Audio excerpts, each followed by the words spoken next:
School में grade के आधार पर जीव बांटे गए। नंबर 1 मॉनिटर ने एसएसएस ग्रेड की दिव्य नागिन चुनी, जबकि आखिरी रैंक वाले मुझे सिर्फ एक एफ ग्रेड काला भालू मिला। जल्द ही भीषण ठंड का प्रलय आया। भालू की क्षमता के कारण मैं बच गया, पर मॉनिटर की नागिन विकसित होने से पहले ही मर गई। जलन में मॉनिटर और साथियों ने मेरे भालू को मारकर उसका हॉटपॉट बना लिया। घायल होकर मैं बर्फीली आंधी में गिर पदरधा और बदले की भावना के साथ मर गया।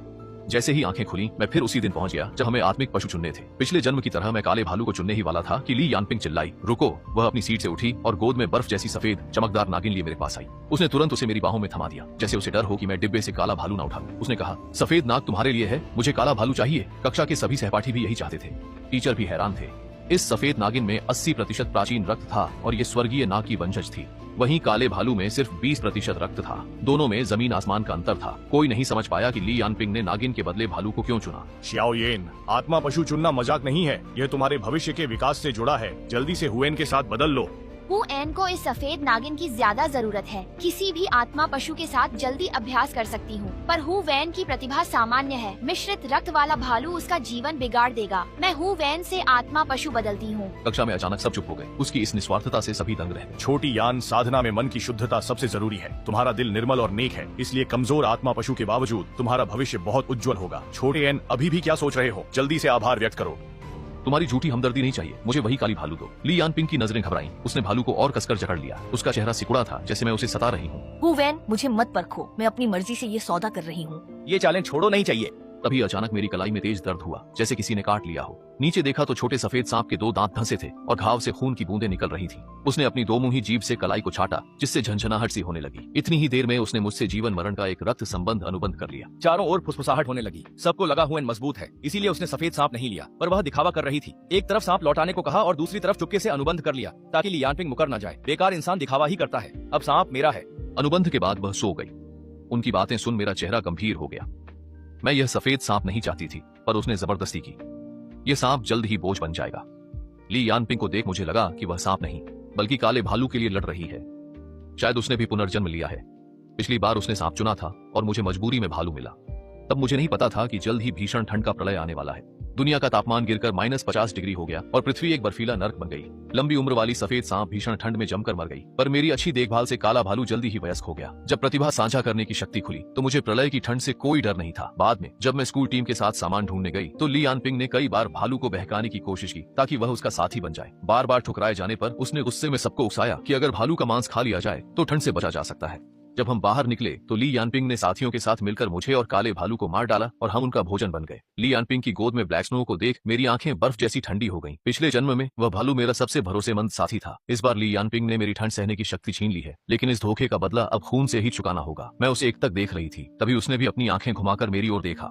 जब हमारी नजरें मिली तो उस छोटे काले भालू ने मेरी ओर ठीक 2 बार पलकें झपकाईं। मेरे दिल में अचानक खुशी की लहर दौड़ गई। यह हमारे पिछले जन्म का एक गुप्त इशारा था कि मुझे चिंता करने की कोई जरूरत नहीं है। यह सोचकर मैंने ली यानपिंग की ओर एक दया भरी नजर डाली। इस काली भालूनी को मैं अच्छी तरह जानती हूँ। वह दिखती भोली है, पर दिल से बेहद शातिर और धूर्त है। मैं काले भालू की आंखों में देख ही रही थी कि अचानक एक ठंडी छोटी जुबान ने मुझे छुआ। नीचे देखा तो मेरी बेकार सी सफेद सांप थी, जो खूबसूरत तो है पर किसी काम की नहीं। अब जागने पर मैं बेकार नहीं हूँ और पुरुष उस काले बदसूरत राक्षस को अब नहीं देख सकेंगे। मैंने उसके छोटे से सिर को हल्के से छुआ। तुम बोल रहे हो? नन्हा सफेद सांप गर्व से मेरी हथेली में कुंडली मारकर बैठ गया। मेरा नाम लिंग जू है। यदि आप मुझे महाराज कहकर संबोधित करना चाहें तो वह भी ठीक है। छोटा नितम, तुम्हें इतनी बचकानी और नादान बातें किसने सिखाई? अधिकांश अनुबंधित पशु मनुष्यों की पहल पर ही बनते हैं। ये स्वभाव से घमंडी होते हैं, केवल बचपन में थोड़े नरम होते हैं। बहुत कम मौकों पर ही वे खुद अनुबंध की पहल करते हैं। क्लास में नियमों को सुनकर सभी सहपाठी जादुई चक्र बनाकर अपने अनुबंधित पशु के साथ अनुबंध की कोशिश करने लगे, पर मैं उनमें नहीं था। अगर अपनी आंखों से न देखता तो यकीन न होता कि एक महान प्राचीन दिव्य सर्प त्याओ मंग होई ने मुझे जबरदस्ती अनुबंधित कर लिया। लिंग शुए, तुम खुद मुझसे अनुबंध क्यों करना चाहती हो? वो औरत, वह बहुत बदबूदार है। बदबूदार? ली यानपिंग तो स्कूल की सबसे सुंदर लड़की है। स्कूल के कई लड़के उसके पीछे हैं और सब उसे खुशबूदार कहते हैं। वो सब तो अंधे हैं, उसकी आत्मा ही गंदी है। तुम्हें कैसा लगा? मेरी गोद में बैठी सफेद सांप मेरी आस्तीन में घुस गई। उसकी आवाज में झिझक थी। तुम ठीक हो? साफ और शांत। बस यूं ही मैं उंगलियों से उसकी चमड़ी सहलाने लगी। उसका स्पर्श अद्भुत था, ठंडा और मुलायम, रेशम जैसा। कभी मैं उसके सिर को छूती, कभी शरीर को। फिर मैंने उसकी छोटी सी पूंछ दबा ली। सब कहते हैं कि सांप की 7 इंच वाली जगह नहीं छूनी चाहिए, पर वह अभी छोटा है, शायद कुछ नहीं होगा। जैसे ही मैंने पूंछ पकड़ी, लिंग शुए का शरीर बिजली सा अकड़ गया और सफेद चमड़ी के बीच की त्वचा गुलाबी हो गई। हल्की परत, रुको, तुम बिल्कुल बदमाश हो। तुमने मेरी इज्जत पर हाथ डाला। वो चिढ़ गया था। मैंने पलकें झपकाते हुए हाथ खींच लिया। बच्चे, ऐसी फालतू बातें मत सोचो। यह देखकर लिन शुए गुस्से से पूरी तरह भर गया। सांप की आंखों पर भी पानी की एक परत सी छा गई और उसने सिसकते हुए अपना सिर घुमाकर मुझसे पूरी तरह मुंह मोड़ लिया। इसी समय ली यानपिंग ने अनुबंध की ड्राइंग पूरी कर ली और तुरंत काले भालू के साथ प्रक्रिया शुरू कर दी। इसके बाद अनुबंध का घेरा काले भालू को ढककर तेजी से घूमने लगा, लेकिन उस घेरे के अंदर भालू ने चुपके से लकीरें बदल दी, जिससे यह सामान्य अनुबंध से मास्टर सेवक अनुबंध में बदल गया, जहां भालू मालिक और ली यानपिंग सेवक बन गई। अनुबंध पूरा होते ही काले भालू ने गर्व से मेरी ओर देखा। मैंने चुपके से अपना हाथ मेज के नीचे छुपाकर उसे अंगूठा दिखाया। इसीलिए कहते हैं किसी को भी नाराज कर लो, लेकिन ईमानदार आदमी को नाराज मत करो, बुरे आदमी हो। वही नाराज आवाज फिर गूंजी। बिना देखे मैं समझ गया कि ये मेरा घमंडी, शर्मीला और चिड़चिड़ा छोटा शैतान है। मैं बुरा कैसे? मैं लापरवाही से उसके ठंडे तराजू पर हल्के से थपथपा रहा था। तुम तो अपनी पूंछ से दूसरी औरतों को इशारे कर रहे थे, वो भी एक काली बदसूरत औरत से। मैंने बहुत हल्के से कहा, भाई। एक और बात, तुम बेवजह जलने वाली छोटी सी जलनखोर हो। जैसे ही छात्रों ने अनुबंध पूरा किया, क्लास टीचर ने सबको अभ्यास सामग्री दी। मैंने एक स्नैक रख बाकी लिन शुए को दे दिए। उसने 19 स्नैक्स एक एक करके बहुत जल्दी खा ली। मेरी कक्षा से बाहर निकलने से पहले ही सारे स्नैक्स पूरी तरह खत्म हो गए थे। सभी सहपाठी मुझे देखने लगे। हु वेन पागल है क्या? हफ्ते भर की सामग्री और स्नैक्स सांप को खिला दिए। क्या उसने क्लास नहीं सुनी कि आध्यात्मिक पशु धीरे बढ़ते हैं? इतने अच्छे सांप से अनुबंध करना तो बिल्कुल बेकार गया। कुछ छात्रों को ध्यान देना चाहिए, स्नैक्स का हर महीने का वितरण सीमित है। अगर तुमने बर्बाद कर दिया तो स्कूल और नहीं देगा, समझ गए? पिछले जन्म में मैं काले भालू के प्रति उदार था। अन्य छात्र 4 हिस्से खुद रखते और एक पशु को देते, पर मैं आधा आधा बांटता था। पर सफेद सांप को मैंने 19 हिस्से दिए और खुद एक रखा। बाकी छात्रों को मैं पागल लगता था। तभी मुझे याद आया कि लिन शुए ने मेरे साथ गहरा अनुबंध किया है, जिससे हमारे प्राण एक दूसरे से बंधे हैं। अगर वह पिछले जन्म की तरह पहले ही दिन ठंड से मर गई तो मैं भी नहीं बचूंगा। इसलिए अब इस नन्ही पूर्वज की जान सबसे कीमती है। जब बाकी छात्र अभ्यास करने चले गए तो मैं भी सफेद सांप को लेकर बाहर निकल पड़ा। जब मैं ली यानपिंग के पास से निकला, उसने मेरा रास्ता रोक लिया। तुम भी पुनर्जन्म लेकर आए हो, अब मेरी बारी है। काले भालू ने ठंड सहना सीख लिया है। तो अच्छी तरह से जियो, क्योंकि मैं अभी भी तुम्हें खुद विदा करने के इंतजार में हूँ। ली यानपिंग की आंखों में हैरानी आई, जो तुरंत घमंड में बदल गई। मेरे काले भालू की वजह से मैं बच जाऊंगी, पर तुम दोनों तो प्रलय के पहले दिन ही मर जाओगे। सफेद सांप मेरी गोद से आलस में उसकी ओर देखता है, फिर सिर उठाकर ली यानपिंग पर फुफकारते हुए बदबूदार सांस छोड़ता है, जो तुरंत फैल जाती है। ली यानपिंग का आत्मविश्वास टूट गया और वह चीखती हुई पीछे हट गई। मैं ठंडी हंसी के साथ सांप को लिए मुड़ गई। अब इतने सारे स्नैक्स कहाँ से लाऊं, ये एक बड़ी समस्या बन गई है। मैं लिंग शुआंग को सहलाते हुए सोच रही थी कि तभी मुझे पिछली जिंदगी की वह आध्यात्मिक नस याद आई, जिसका खुलासा प्रलय से पहले हुआ था। वह अब तक अनखोजी होगी, इसलिए मैं सफेद सांप के साथ तुरंत उस ओर निकल पड़ी। वहां पहुंचकर देखा कि ली यानपिंग मुझसे पहले ही वहां थी। वह एक रईस परिवार की बेटी है, जिसके पास असीमित संसाधन है। मैं बाहरी घेरे में खड़ी देख रही थी कि वह 20 आदमियों के साथ खुदाई कर रही है। मेरी गोद में दुबका सफेद सांप देख रहा था कि कैसे एक के बाद एक चमकदार आध्यात्मिक पत्थर निकाले जा रहे हैं। लिन शुए की आंखें ललचाई हुई थी, तो मैंने झट से सांप की आंखें ढक ली। मत देखो, यहाँ के रत्नों की क्वालिटी खराब है। मैं तुम्हें कहीं और भी ले जाऊंगी। सफेद सांप को थामे मैं मुड़कर देखती रही। तभी मन में एक खुशी भरी आवाज गूंजी। क्या आप हैं? अब तुम टेलीपैथी जानते हो ली यानपिंग? उसने मुझ पर काफी खर्च किया और जागृति घास दी, जिससे मैं मानसिक संदेश भेज सकूं। आप सफेद सांप के साथ आराम करें, पत्थर निकलने पर मैं आपको बुलाऊंगा। मैं रुक गया और काले भालू की बात खत्म होते ही होश आने पर मैंने देखा कि एक सुंदर छोटा सांप मुझे शक से देख रहा है। लिंग शुआंग मेरी बाह से लिपटी थी। उसका घमंडी चेहरा मेरे सामने था और उसकी ठंडी सांसें महसूस हो रही थी। लिंग शुए भी मुझ पर नाराज थी। तुम्हारी हिम्मत कैसे हुई कि मेरे पीठ पीछे किसी और औरत से बातें की? मैंने एक हाथ से सांप की गर्दन पकड़कर बाह से उतारा और सज्जा के तौर पर उसका चेहरा दबाया। जबान संभालकर बात करो। मैंने तो कुछ गलत नहीं कहा। तुम्हारी आत्मा में एक नर की गंध है, वही काले चमड़ी वाला, है ना? ये छोटी सांप तो काफी समझदार है। हमारे दानव अजगर कबीले में रक्त संबंध अनुबंध वाला ही जीवन भर का साथी होता है। उस भालू से कोई रिश्ता मत रखना। मेरे चेहरे पर एक अजीब सा भाव था। लिन शुआंग ने दुखी होकर मुझसे पूछा, छोटे बच्चे, तुम्हारी उम्र ही क्या है? क्या तुम्हें साथी का मतलब भी पता है? तभी अचानक उसकी ठंडी पूंछ मेरे गाल को छूकर तेजी से पीछे हट गई और वह धीरे से फुसफुसाकर बोली, मैंने तुम्हें चाट लिया है, अब तुम मेरे हो। तुम्हें मार्क कर दिया है, अब किसी और को छूने नहीं दूंगी। सांप नहीं कुत्ते हो तुम। मैं वहीं खड़ा रहा और होंठ फड़क उठे। मैंने अपनी आध्यात्मिक शक्ति से भालू के जरिए लिन शुए को कार में पहुंचाया। हम ऐसी चलाकर और तरबूज खाते हुए कार की स्क्रीन पर फिल्म देखने लगे। फिर धीरे धीरे मुझे नींद आने लगी। जब मैं जागा तो आसमान में अंधेरा हो चुका था। वीरान पहाड़ी जंगल में कहीं भी रोशनी नहीं थी, बस चारों ओर गहरा और शांत अंधकार फैला था। ठीक उसी समय भैया जल्दी आओ, वे सब चले गए हैं। मेरे सिर झुकाकर जवाब देते ही लिंग शुए मुझे नाराजगी से देखने लगी। मुझे गिल्टी लगा और उसने मुंह फेर लिया। कोई सफाई मत दो, मैं नहीं सुनूंगी, आज बात नहीं करनी। रात के अंधेरे में मैं सफेद सांप को साथ लेकर धीरे धीरे लिंग माई की ओर बढ़ने लगा। जैसा कि काले भालू ने बताया था, वहाँ कोई नहीं था, बस उसे छिपाने के लिए एक जादुई घेरा बना हुआ था। मुझे वहाँ देख सफेद सांप काफी हैरान थी, पर अपनी बात पर अड्डी वह चुपचाप खड़ी रही।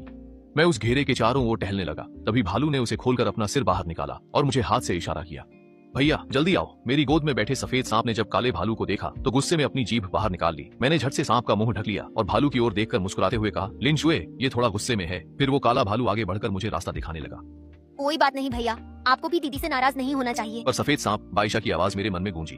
कमाल है, ये तो ग्रीन टी है, मुझे छोड़ दो, आज मैं उसे जरूर काटूंगी। मैं जिंदा हूँ और तुम मेरे सामने इस काली लोमड़ी से छुपकर मिल रहे हो। मर्दों को बहकाने वाली वो चीज है क्या? मुझे उससे आखिरी लड़ाई लड़नी है। काले भालू के पास हल्की आभा चमकी और उसने सफेद सांप को छोड़ दिया। जमीन पर गिरी लिनशुआंग ने अविश्वास से मुझे देखा। वह बहुत धीमी गति से अपने ठिकाने की ओर बढ़ा और बार बार मुड़कर अनिश्चितता के साथ मेरी तरफ देखता रहा। तुम मुझे नहीं रोकोगे? तुम्हें डर नहीं कि मैं तुम्हारे उस प्रेमी को मार डालूंगा? मैंने भालू की आध्यात्मिक शक्ति देखी। उसकी शक्ति सफेद सांप से 50 गुना कहीं अधिक थी। अब जीत किसकी होगी ये कहना वाकई मुश्किल है। मैं उसे देख मुस्कुराने लगी। कोई बात नहीं, मुझे तुम्हारी ताकत देख लेने दो। अगर तुमने उसे काट कर मार डाला तो मैं सिर्फ तुम्हारी ही हो जाऊंगी। मेरी बातों पर सफेद सांप थोड़ा डगमगाया, फिर काले भालू की शक्ति देख डरते हुए वापस मेरे पैरों के पास आ गया। यह जीव वाकई कमजोरों को दबाने वाला और ताकतवर से डरने वाला है। भालू ने मिठाइयों को 3 हिस्सों में बांटा। एक बहुत छोटी, दूसरी छोटी और तीसरी पहाड़ जैसी विशाल ढेरी थी। लिनशुए उस बड़ी ढेरी को अपनी ललचाई नजरों से देखने लगी। यह सांवला आदमी वाकई तुम्हारे लिए बहुत उदार है। ढेरी की ओर इशारा किया। ये आपकी साधना के लिए काफी है, इन्हें रख लें। उस ढेर पर इशारा कर ये सब दीदी को दे दो। लिंगशुआंग चिल्लाई। शायद यह तुम्हें पसंद नहीं करता, ये तो बस मुझे खुश करने की कोशिश में है। मैंने लिंगशुआंग से कहा, क्या तुम हमेशा प्यार की ही बातें करती हो? वह नाखुश थी पर स्नैक्स खोने के डर से शांत हो गई। फिर मैंने काले भालू से पूछा, क्या सब ले जाने पर ली यानपिंग तुम्हें नुकसान पहुंचाएगी? उसने कहा, अब वह मेरी हर बात मानती है। अगले दिन आध्यात्मिक नस को खाली देख ली यानपिंग दंग रह गई। तुम ये स्नैक्स खत्म कर दिए तो? इतनी छोटी आध्यात्मिक नस तो दांतों में भी नहीं फंसेगी। तुमने ही कहा था कि आधे महीने में ठंड सहने की शक्ति जगानी है। मुझे लग रहा है कि मैं जागरण के करीब हूँ। काले भालू ने सिर हिलाया। यह सुनकर ली यानपिंग का चेहरा कुछ बेहतर हुआ। जागरण अच्छा है पर तुम्हारी रक्त रेखा कमजोर है। इतना खाकर भी शक्ति मामूली बढ़ी। अगर मेरी रक्त रेखा घटिया थी तो चुना क्यों? मैंने मिन्नत नहीं की थी। अब मानसिक दबाव इतना है कि शायद प्रतिभा जागृत न हो पाए। ली यानपिंग ने सोचा, पखवाड़े बाद ठंड खत्म होने पर भालू की यह प्रतिभा बहुत काम आएगी। दबाव मत लो, मेरा वो मतलब नहीं था। अगर तुम्हारी रक्त रेखा कमतर होती तो मैं तुम्हें चुनता ही नहीं। मुझे साधना के लिए बस 10 ट्रक स्नैक्स चाहिए। जल्दी इंतजाम करो, ये ज्यादा नहीं है ना? इससे शायद मैं शीत प्रतिरोध जैसी उच्च प्रतिभा जागृत कर लूं, जिससे 10 किलोमीटर तक सब ठंड से बच सकें। पूरे 10 किलोमीटर। ली यानपिंग की आंखों में लालच की सुनहरी चमक आई। अगर वह भीषण ठंड में 10 किलोमीटर तक सबको ठंड से सुरक्षित रख सके तो फिर वह प्रलय की रानी जैसी ही होगी। ठीक है, 10 ट्रक मिल जाएंगे। पादरी के आने से पहले सब हो जाएगा। ली यानपिंग घर में ताकतवर है पर सब उसकी भीषण ठंड की प्रलय वाली बात को एक मजाक मानते हैं। वे उपहास करते हैं कि वह पत्थर के ट्रकों में रखे स्नैक्स से एक मामूली आत्मा जानवर को सिर्फ सर्दी से बचने की प्रतिभा के लिए जगा रही है। इस विचार पर उसे घर से कोई समर्थन नहीं मिलता। ली यानपिंग को अपने माता पिता द्वारा बचपन से दी गई सारी चीजें बेचनी पड़ी, घर, कार, ब्रांडेड बैग और गहने। जब मैंने स्कूल में उसे दोबारा देखा तो वह वही पुराने कपड़े पहने थी और लंच में सिर्फ एक सादा सफेद आटे का बान और पुरानी लाओ गान मा चटनी खा रही थी। साफ था कि उसने अपनी सारी जमा पूंजी काले भालू पर खर्च कर दी थी, पर उसे नहीं पता था कि उसके खरीदे ट्रक भर स्नैक्स में से भालू ने बहुत कम रखे। बाकी 99.99% मेरे और सफेद सांप के पास आ गए। मैंने अपनी साधना और आध्यात्मिक शक्ति के अभ्यास के लिए थोड़े स्नैक्स रखकर बाकी सब सफेद सांप को दे दिए। सफेद सांप ने लिंगशी को तेजी से निगल लिया और वह गहरी नींद में सो गया। उसके पास रखे स्नैक्स एक खिंचाव से तुरंत पाउडर में बदल जाते थे। सांप की साधना से मिली आध्यात्मिक शक्ति ने मुझे पिछली जिंदगी से कई गुना ज्यादा ताकतवर बना दिया है। वहीं ली यानपिंग के पास अब क्लास के बाकी छात्रों से भी कम शक्ति बची है। काले भालू ने एक भी स्नैक खुद पर खर्च नहीं किया और वह उसे धमकाता है कि अगर उसकी प्रतिभा जागृत नहीं हुई तो वह उसे पहले ही चेतावनी दे रहा है। सब कहते हैं कि ली यानपिंग अब बेकार हो गई है। स्कूल के पहले दिन सबसे कमजोर भालू चुनने के बाद से उसकी मानसिक स्थिति ठीक नहीं थी। इन अफवाहों और कानाफूसी के बीच ली यानपिंग बस वो बोली, देख लेना, बाद में सब जान जाएंगे कि मैं ही सही थी। एक रात अचानक तापमान तेजी से गिर गया और दुनिया भर में बर्फ गिरने लगी। जून में बर्फ गिरना सबको बहुत अजीब लगा, लेकिन अगले दिन दोपहर तक जब वैश्विक तापमान -20 डिग्री पहुंच गया तो लोग धीरे धीरे चिंतित होने लगे कि कहीं कोई बड़ी आपदा तो नहीं आने वाली। बर्फ लगातार तेज होती जा रही थी, रुक नहीं रही थी। लोग बर्फीले संकट से डरे। अनहोनी के डर से स्कूल ने छात्रों को वापस बुला लिया। हॉस्टल में ली यानपिंग ठंड से कांपते हुए रजाई में लिपटी थी। साधना न करने से उसकी शक्ति कम हो गई थी और वह आम लोगों जैसी ही थी। उसकी नाक ठंड से लाल थी और वह बार बार टिश्यू से उसे पोंछ रही थी। काले भालू, तुम्हारी प्रतिभा जागृत हुई या नहीं? 10 दिन बीत चुके थे। काला भालू काफी बड़ा होकर किशोरावस्था में था और ली यानपिंग के मन में अब संदेह होने लगा। चिंता मत करो, जल्दी होगा। पिछली जिंदगी में हुवेन गरीब था और खंडहरों की खोज के बाद भी उसके पास भालू के लिए स्नैक्स नहीं थे। इस जन्म में मैंने इतने सारे संसाधन दिए, फिर भी तुम्हारी प्रतिभा जागृत क्यों नहीं हो रही? क्या तुम कुछ छुपा रहे हो? मैं ये मेहनत किसके लिए कर रही हूँ? तुम मुझ पर शक कर रहे हो? मैं तो अपनी शक्ति तुम्हारे साथ साझा करना चाहती थी, पर अब लगता है ये स्नैक्स तुम्हें वापस कर दूं। मेरी फर मोटी है, मैं ठंड में नहीं मरूंगी। मेरी गलती थी, मैंने गुस्से में कह दिया। ये आध्यात्मिक पत्थर तुम ही रखो, तुम्हारी प्रतिभा का जागृत होना सबसे जरूरी है। काला भालू हुंकारा। जाओ नीचे से चीजें उठाओ। नाश्ता चबाते समय काले भालू ने ली यानपिंग के शरीर में थोड़ी सी गर्माहट भेजी। उसे डर था कि असली प्रलय आने से पहले ही कहीं वह ठंड से न मर जाए। इस गर्माहट को महसूस कर ली यानपिंग का शक अब पूरी तरह दूर हो गया। अनुबंध के अनुसार साधना के दौरान दोनों एक दूसरे को अपनी शक्ति का 10वां हिस्सा लौटाते हैं। भालू से मिली बेहद कम शक्ति से यह साफ था कि उसने खुद भी बहुत कम आध्यात्मिक ऊर्जा ग्रहण की है। ली यानपिंग को यह नहीं पता था कि काले भालू ने कम आध्यात्मिक शक्ति नहीं ली थी, बल्कि उनके बीच हुए मालिक सेवक अनुबंध के कारण शक्ति लौटाना पूरी तरह उस भालू की मर्जी पर ही निर्भर था। उधर दूसरे डॉर्मेट्री में मैं बिस्तर के सहारे बैठकर फिल्म देख रही थी और कमरे के सारे स्नैक्स खत्म हो चुके थे। कालीन पर सो रही वह सफेद सांप अब शावक अवस्था से बाहर निकलकर वयस्क बन चुकी थी। बाल्टी जितनी मोटी और बर्फ जैसी सफेद चमकती हुई मैं बिस्तर से उतरकर उसकी फांकों को छूती हूँ और उसके भीतर की जबरदस्त जीवन शक्ति को गहराई से महसूस करती हूँ। दीवार पर टंगी घड़ी की सुइयां धीरे धीरे 12 के करीब पहुंच रही थीं। असली प्रलय अब शुरू होने वाली थी। इस जीवन में सफेद सांप प्रलय के पहले दिन ठंड से नहीं मरेगी। 12 बजते ही घड़ी की आवाज गूंजी और तापमान अचानक गिरकर -50 डिग्री हो गया। मेरी आध्यात्मिक ऊर्जा और सफेद सांप की शक्ति के कारण मैं इस ठंड को नजरअंदाज कर सकती हूँ। बाहर बर्फ एक मंजिल तक जम चुकी थी। क्लास टीचर ने ग्रुप में चैन मैसेज शुरू किया ताकि सब अपनी स्थिति बता सकें और जरूरत पड़ने पर स्कूल बचाव कार्य शुरू कर सके। स्कूल में स्टाफ की कमी के कारण मैं स्वयं सेवक बन गई और अलग अलग हॉस्टल में जाकर सामान बांटने लगी। जब मैं ली यानपिंग के कमरे के बिल्कुल पास पहुंची तो मैं वहां से सीधे नीचे कूद गई। बाद में जब कई छात्राओं ने ग्रुप में सामान मिलने की पुष्टि कर दी तब ली यानपिंग ने मुझसे पूछा मेरा सामान कहाँ है? मैंने ग्रुप में तस्वीरें बतौर सबूत भेजी कि ली यानपिंग ने सुपरमार्केट से सामान स्कूल में जमा किया है। स्कूल ने कहा कि भारी बर्फबारी से सामान की बहुत कमी है। क्या ये सामान उन लोगों के लिए नहीं होना चाहिए जिन्हें इसकी सबसे ज्यादा जरूरत है? सभी छात्र ग्रुप में मैसेज करने लगे। क्या मॉनिटर को पता था जो उसने इतना सामान लिया? क्या वह ऐसा कर सकती है? आखिर यह भलाई के लिए था। सोचिए, वो सामान के लिए लड़ रही है और लोग उसे नैतिकता पर परखने लगे। मुझे फंसाकर खुद क्यों छुप रही हो? ठंड खत्म होने का पता था ना, अपना जमा सामान सबको बांटती क्यों नहीं? मैंने नूडल्स के 2 खाली डिब्बे बाहर फेंक दिए। मुझे नहीं पता तुम किस भीषण ठंड की बात कर रही हो। सबको पता है कि मेरे घर की हालत खराब है। मॉल में सेल देखकर मैंने बहुत सारे इंस्टेंट नूडल्स खरीदे और सहपाठियों में बांट दिए। सबको मिले 10-10 पैकेट हुए ने अपने पास से दिए हैं। सहपाठियों के तानों पर ली यानपिंग जवाब नहीं दे पाई और ग्रुप में सब चुप हो गए, लेकिन मुझे प्राइवेट मैसेज करने लगे। खिला दो, भले ही अच्छी छवि बना ली, पर तुम्हारा वो बेकार सफेद सांप अब तक ठंड से मर चुका होगा। ये सोता हुआ सफेद सांप बिल्कुल एक पौधे जैसा लग रहा है। बंद आंखों के बावजूद इससे निकलती प्रबल आध्यात्मिक ऊर्जा साफ बताती है कि यह जीवित है। असंभव, ये वीडियो रिकॉर्डेड है। वो कमजोर सांप इतनी ठंड में अब तक मर चुका होगा। जम्हाई लेते हुए मैंने यानपिंग का मैसेज अनसुना कर दिया। सुरक्षा के बावजूद इस ठंड में मुझे कंपकंपी हो रही थी। जैसे ही मैंने कंबल के लिए अलमारी खोली, एक जानी पहचानी गर्माहट मुझ में समा गई। यह काले भालू की शक्ति थी। आश्यों, बिना अनुबंध के भी तुम अपनी तकनीक मुझसे साझा कर रहे हो। अब मैं ठंड सह सकता हूँ।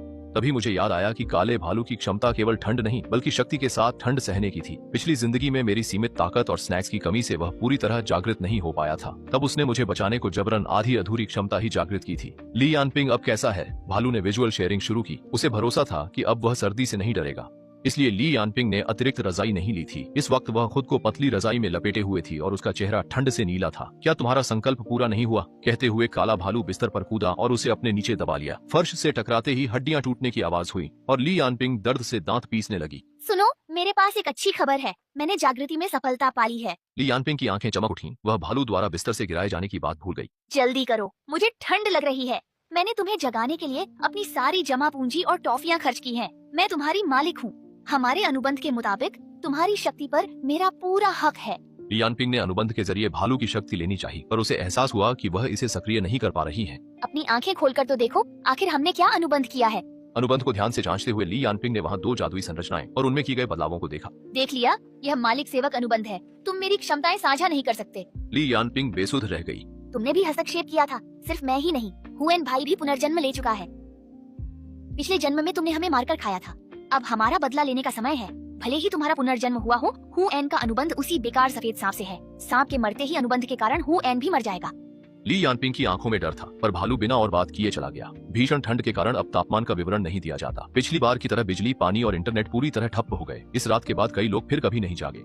5 दिन और बीत गए। स्कूल का अनुशासन बिगड़ गया था। छात्रों का सामान खत्म होने पर वे दूसरों का खाना छीनने लगे। बाहर कुछ ताकतवर छात्र मुझ पर नजर गड़ाए थे। भालू की ठंड से बचाने वाली और सांप की प्रचुर आत्मा शक्ति के कारण अब शिक्षक भी मेरे मुकाबले नहीं थे, इसलिए मुझे कोई डर नहीं था। बाहर दरवाजा पीटने की आवाज के बीच मैंने अपनी हथेली में शक्ति जुटाई ही थी कि अचानक एक ऊर्जा की लहर महसूस हुई।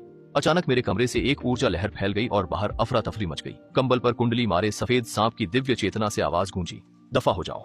उसकी ठंडी आवाज सुनकर लोग घबराकर भाग गए। मैंने उसे सहलाते हुए पूछा, लिन शुए, क्या तुम जागने वाली हो? उधर ली यानपिंग के हॉस्टल में घुसे लोगों को काले भालू ने भगा दिया। ली यानपिंग जमीन पर पड़ी थी और उसकी टूटी हड्डियों के घाव से बदबू आ रही थी। मई बेहोश होने ही वाली थी। तभी भालू ने थप्पड़ मारकर उसे जगा दिया। वो भालू अपनी पिछली जिंदगी की यादों के कारण बहुत बदला लेने वाला था। झांग ने ली यानपिंग के साथ मिलकर अपने दुश्मनों को ढूंढ निकाला, फिर स्कूल में बचे उन लोगों को भी मार डाला जिनसे उसका कोई बैर नहीं था। अब काले भालू ने खुद को छिपाना छोड़ दिया और अपनी स्किल 15 का इस्तेमाल किया। पूरे स्कूल में हर किसी के शरीर में एक गर्म लहर दौड़ गई, मानो कोई दैवीय कृपा हो। मरणासन ली यानपिंग को भी आखिरकार सर्दी से राहत मिली। दूसरों के लिए यह आशीर्वाद था, लेकिन उसके लिए यह जीवन शक्ति को तेजी से खत्म करने वाला मौत का फरमान था। न केवल हड्डियां, उसकी आंतें भी पहले ही फट चुकी थीं। ठंड ने सड़न रोकी थी, पर अब सब कुछ माइक्रोवेव में डिफ्रॉस्ट की तरह पिघलने लगा। ली यानपिंग के अंग असंतुलित हो गए। वह सुन्न पड़ी शरीर घसीटती रही जैसे कोई आरामदायक आसन ढूंढ रही हो। उसकी इंद्रियों से बैंगनी बर्फ बहने लगी और मरते वक्त उसकी आंखें खुली रहीं। मरना अच्छा रहा। उस सुबह शरीर में गर्माहट महसूस हुई। आंखें खोली तो खुद को एक कोमल शरीर से लिपटा पाया। वह सुंदर चेहरा, दूधिया त्वचा और थकी पर आकर्षक आंखों वाला था। उसकी बंद पलकें तितली के पंखों सी थीं और सफेद बाल झड़ने की तरह मुझे ढके हुए थे। उसका गर्म शरीर चांदनी सी परी जैसा था। मेरे हिलते ही उसकी कांपती आंखें खुली, जिनमें अमानवीय पुतलियां थीं। जानी पहचानी खुशबू पाकर मैंने पुकारा, लिंग शुआंग। उसके होंठों पर मुस्कान उभरी। वह झटके में पलटकर सीधे मेरे ऊपर सवार हो गई और ठंडी हवा मेरी त्वचा से टकराई। साथ ही उसके शरीर की ठंडी और गर्म खुशबू मुझे घेरने लगी। जब वह झुककर करीब आई, उसके सफेद बाल मेरे चेहरे पर बिखर गए, जिनमें भीनी खुशबू थी। मैं घबराकर उसे देखने लगी। उसका सुंदर चेहरा करीब था और त्वचा जेड जैसी पारदर्शी और मोहक थी। उसकी पीठ के पीछे सफेद सांप की पूंछ लहरा रही थी और उसकी आकर्षक आवाज मेरे कानों में गूंज उठी। क्या उस आदमी ने इन सम्मानित महाशय को फिर से याद किया? आदमी और महाशय शब्दों से मैं समझ गया कि यह लिन शुए ही है। मैं शांत होकर उसे देखने लगा। तुम्हें आखिरकार जागने की फुर्सत मिली। वह हल्के से हंसी। उसकी हंसी बहुत मधुर थी। क्या तुम इस महाशय की चिंता कर रहे थे? अगर तुम मर जाती तो मुझे भी तुम्हारे साथ दफन होना होता। वह झुककर मेरे चेहरे को चूम लिया। तुम्हारा मुंह सख्त है। मैंने उसे धकेला। लिन शुए, रूप बदलने के बाद क्या यही पहला काम था? लिन शुए और गहराई से हंसी। ये पहली बार नहीं था। इन्होंने पहले तुम्हें चाटा है। हम मुहर लगा चुके हैं। इतने दिनों बाद वह इसलिए जागी क्योंकि वह अपनी जन्मजात प्रतिभा को जागृत कर रही थी। लीन शुए का खून शुद्ध होने से इसे जगाना बाकी जानवरों से मुश्किल था। अच्छा हुआ कि वह सफल हुई। लीन शुए, तुम्हारी प्रतिभा क्या है? उसने लापरवाही से पूछा। क्या? मैंने उसे अजीब नजरों से ऊपर नीचे देखा तो उसने मुझे घूर दिया। तुम क्या सोच रहे हो? बात करते करते पता नहीं कब बाहर की बर्फ रुक गई थी। भारी बादल एक एक करके छंटने लगे और आसमान में बहुत दिनों बाद सूरज निकला, जिसकी गर्माहट धरती पर फैल गई। मैंने स्कूल के अंदर से खुशी की आवाजें सुनी। देखो सूरज निकल आया। पारा ठंडा नहीं रहा। बढ़िया। अंततः प्रलय का समय खत्म होने वाला है। लिन शुए शांत हुई। ध्यान याओ मंग प्राचीन दिव्य पशु, मेरी जन्मजात शक्ति सब जीव है। लिंग शुए का चेहरा कान के पास था। उसकी सांसें गर्दन पर महसूस हुईं और सांप की पूंछ कमर पर लिपटकर कसने लगी। हुएन, मैंने पूरी दुनिया को बचाया है। अब तुम मुझे क्या इनाम दोगी? मैंने खिड़की के बाहर जीवंत संसार को देखा, फिर पास बैठी इस सुंदर स्त्री को। मैंने हाथ बढ़ाकर उसके माथे को छुआ। छोटे बच्चे, क्या सोच रहे हो? लिन शुए गुस्से में मुझे घूर रही थी। उसकी सफेद सांप की पूंछ पीछे हिल रही थी, पर उसकी चांदी जैसी आंखों में मुस्कान थी। तभी बाहर से एक परिचित आवाज आई, भैया। भैया, मैंने भी अपना रूप बदल लिया है। दरवाजा खोलते ही एक छोटे कद की लड़की दिखी, जिसके सिर पर भालू के कान थे। मैं तुरंत समझ गई कि वह काली भालू है, क्योंकि उसका रंग गहरा गेहुआ था। भालू के रूप में वह काफी विशाल थी, पर अब एक छोटी बच्ची जैसी लग रही थी। लिन शुए मेरे पास से। वह बोली, इतनी बदसूरत बहन। मैंने कहा, मैं सुंदर हूँ। काली भालू उदास थी। मैं भालू और सांप को लड़ते देख मुस्कुरा उठा। पिछली बार ली यानपिंग ने हमें मारा था। इस जन्म में हमने बदला लिया और नई जिंदगी पाई। ठंड खत्म हुई और मेरी कहानी अब शुरू हुई है।